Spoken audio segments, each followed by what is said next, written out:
everyone, today we have Infiniti M Y50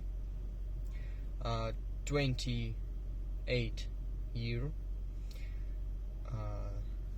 This car was with old system. We installed here the newest one, the same system installing in Infiniti M from 2012 years.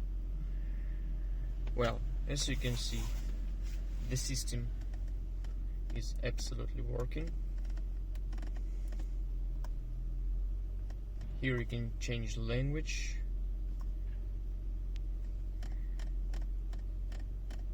Also, this car was without navigation and we installed it.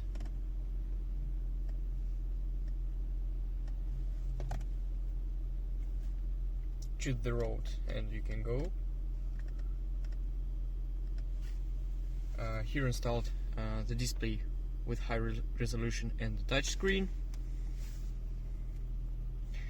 All the system works without any losses. Working camera.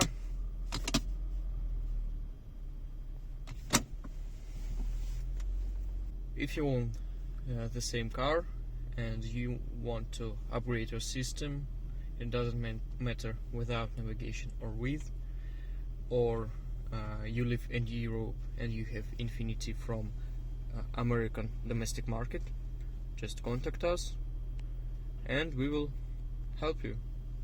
Thanks for watching. Bye bye.